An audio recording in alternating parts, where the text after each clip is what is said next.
नमस्कार साथियों, स्वागत है आपका हमारे YouTube चैनल में। आप बिहार की किस जगह से हमारे समाचार सुन रहे हैं, कृपया कमेंट बॉक्स में लिखकर हमें ज़रूर बताएं। साथ ही हमारे चैनल को सब्सक्राइब करना ना भूलें।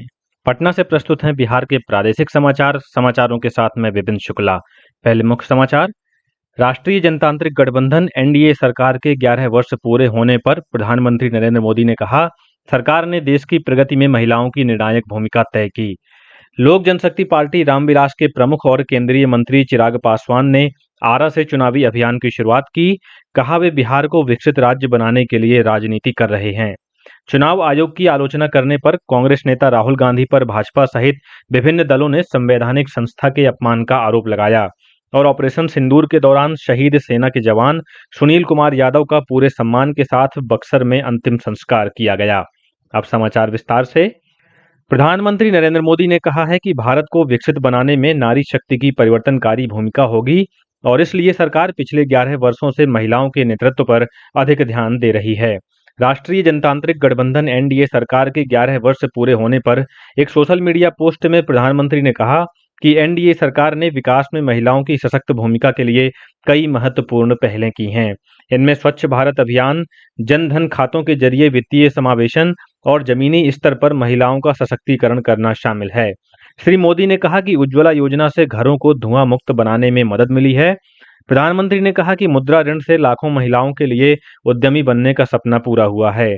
उन्होंने कहा कि प्रधानमंत्री आवास योजना के तहत महिलाओं के नाम पर मकान लेने के प्रावधान से महिलाओं में सुरक्षा और सशक्तिकरण की भावना बढ़ी है। श्री मोदी ने बेटी बचाओ बेटी पढ़ाओ अभियान को बालिका संरक्षण का राष्ट्रीय अभियान बताया। सरकार की प्रमुख पोषण योजना मिशन पोषण का दूसरा चरण बच्चों, किशोरियों और माताओं पर केंद्रित है। इसका मुख्य हिस्सा पोषण अभियान है, जिसे 2018 में शुरू किया गया था। 2 लाख से ज्यादा आंगनवाड़ी केंद्रों को बेहतर पोषण और प्रारंभिक शिक्षा देने के लिए सुधारा जा रहा है। इसके तहत पोषण भी, पढ़ाई भी जैसी योजनाएं आंगनवाड़ी कार्यकर्ताओं को अच्छी प्री स्कूल शिक्षा देने के लिए प्रशिक्षण देती हैं। स्वास्थ्य के क्षेत्र में जननी शिशु सुरक्षा कार्यक्रम और जननी सुरक्षा योजना जैसी योजनाओं ने खासकर गांवों और पिछड़े इलाकों में सुरक्षित प्रसव और मां की देखभाल सुनिश्चित की है। महिलाओं को रोजमर्रा की जिंदगी में सम्मान देने की दिशा में भी बड़े कदम उठाए गए हैं। स्वच्छ भारत मिशन के तहत 12 करोड़ से ज्यादा शौचालय बनाए गए हैं, जिससे महिलाओं की सुरक्षा में सुधार हुआ है। उज्ज्वला योजना के जरिए 10 करोड़ से ज्यादा रसोई गैस कनेक्शन दिए गए, जिससे महिलाओं को धुएं से राहत मिली। जल जीवन मिशन ने 15 करोड़ से ज्यादा ग्रामीण घरों तक नल से जल पहुंचाया है, जिससे पानी लाने का बोझ भी कम हुआ है। शिक्षा के क्षेत्र में लड़कियों के स्कूल में दाखिले की दर 75.5% से बढ़कर 78% हो गई है। सुकन्या समृद्धि योजना के तहत 4 करोड़ 20 लाख से ज्यादा खाते खोले गए हैं, जिससे बेटियों के लिए आर्थिक सुरक्षा सुनिश्चित हो रही है। कानूनी सुधारों में भी बड़ा बदलाव लाया गया है। 3 तलाक को खत्म करना और नारी शक्ति वंदन अधिनियम, जो संसद और विधानसभाओं में महिलाओं के लिए 33% सीटें आरक्षित करता है, लैंगिक न्याय और भागीदारी की दिशा में ऐतिहासिक कदम है। लोक जनशक्ति पार्टी रामविलास के प्रमुख और केंद्रीय मंत्री चिराग पासवान ने कल कहा कि वे बिहार को विकसित राज्य बनाने के लिए राजनीति में हैं। कल भोजपुर जिले के आरा में पार्टी की रैली को संबोधित करते हुए श्री पासवान ने कहा, बिहार फर्स्ट, बिहारी फर्स्ट के उद्देश्य के साथ वे काम कर रहे हैं। उन्होंने कहा कि प्रधानमंत्री नरेंद्र मोदी और नीतीश कुमार के संयुक्त प्रयास से बिहार फर्स्ट, बिहारी फर्स्ट के संकल्प के साथ युवाओं का पलायन रोकने का संकल्प और विकास का काम हो रहा है। उन्होंने आरोप लगाया कि बिहार के पिछड़ेपन के लिए आरजेडी और कांग्रेस दोनों जिम्मेदार हैं। आगामी विधानसभा चुनाव पर उन्होंने कहा कि वे एनडीए गठबंधन को मजबूत करने के लिए काम करेंगे। चुनाव आयोग पर आक्षेप लगाने पर कांग्रेस नेता राहुल गांधी की हर ओर आलोचना हो रही है। भारतीय जनता पार्टी के वरिष्ठ नेता और केंद्रीय मंत्री गिरिराज सिंह ने आरोप लगाया है कि बार बार चुनाव में हार से राहुल गांधी हताशा में आ गए हैं। पूर्व केंद्रीय मंत्री और राष्ट्रीय लोक मोर्चा के प्रमुख उपेंद्र कुशवाहा ने भी निर्वाचन आयोग जैसी संस्था पर सवाल उठाने पर राहुल गांधी की आलोचना की है। इधर राष्ट्रीय जनता दल के नेता और विधानसभा में नेता प्रतिपक्ष तेजस्वी प्रसाद ने आरोप लगाया कि संवैधानिक संस्थाओं की मर्यादा बनी रहनी चाहिए। राष्ट्रीय लोक मोर्चा के प्रमुख और पूर्व केंद्रीय मंत्री उपेंद्र कुशवाहा ने चुनाव को लेकर लोकसभा और विधानसभा की सीटों का परिसीमन जनसंख्या के आधार पर करने की मांग फिर दोहराई है। कल मुजफ्फरपुर के क्लब मैदान में आयोजित पार्टी की सभा को संबोधित करते हुए श्री कुशवाहा ने कहा कि संविधान के नियम के तहत परिसीमन होना जरूरी है और इसके लिए उनकी पार्टी अभियान चला रही है। श्री कुशवाहा ने कहा कि परिसीमन लागू होने से न सिर्फ अनुसूचित जाति, अनुसूचित जनजाति और महिलाओं की हिस्सेदारी बढ़ेगी, बल्कि जनप्रतिनिधित्व में समानता आएगी। बिहार ने आयुष्मान भारत डिजिटल मिशन को लागू करने में देश में प्रथम स्थान हासिल किया है और स्वास्थ्य देखभाल व्यवस्था को डिजिटल रूप में परिवर्तित करने में राष्ट्रीय स्तर पर सबसे अग्रणी भूमिका प्राप्त की है।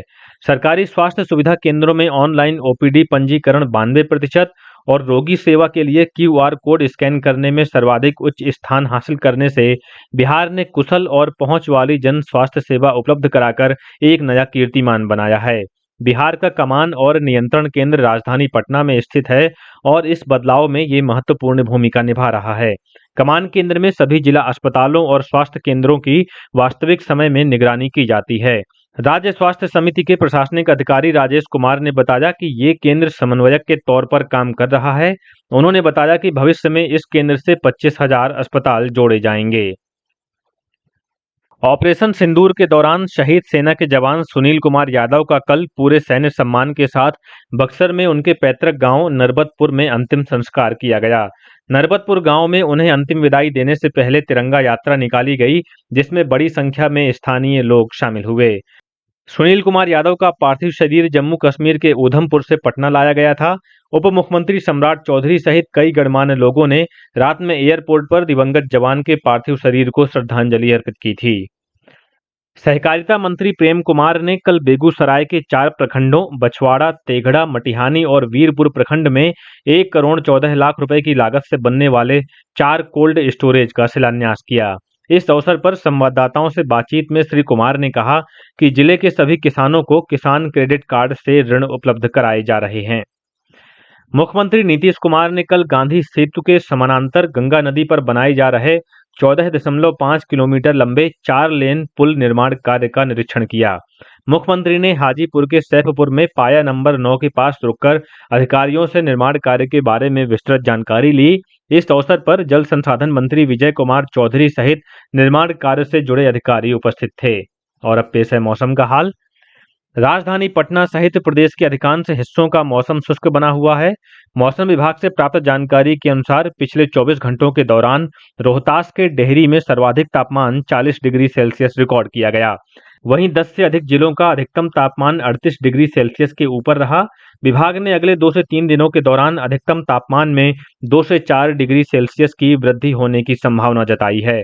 विभाग ने 11 जून से राज्य के अधिकांश भागों में बारिश का पूर्वानुमान भी व्यक्त किया है। इस दौरान 50 से 60 किलोमीटर प्रति घंटे की रफ्तार से हवा भी चल सकती है। और अब अंत में मुख्य समाचार एक बार फिर। राष्ट्रीय जनतांत्रिक गठबंधन एनडीए सरकार के 11 वर्ष पूरे होने पर प्रधानमंत्री नरेंद्र मोदी ने कहा, सरकार ने देश की प्रगति में महिलाओं की निर्णायक भूमिका तय की। लोक जनशक्ति पार्टी रामविलास के प्रमुख और केंद्रीय मंत्री चिराग पासवान ने आरा से चुनावी अभियान की शुरुआत की। कहा, वे बिहार को विकसित राज्य बनाने के लिए राजनीति कर रहे हैं। चुनाव आयोग की आलोचना करने पर कांग्रेस नेता राहुल गांधी पर भाजपा सहित विभिन्न दलों ने संवैधानिक संस्था के अपमान का आरोप लगाया। और ऑपरेशन सिंदूर के दौरान शहीद सेना के जवान सुनील कुमार यादव का पूरे सम्मान के साथ बक्सर में अंतिम संस्कार किया गया। इसी के साथ पटना से प्रसारित बिहार के प्रादेशिक समाचारों का ये बुलेटिन समाप्त हुआ। नमस्कार।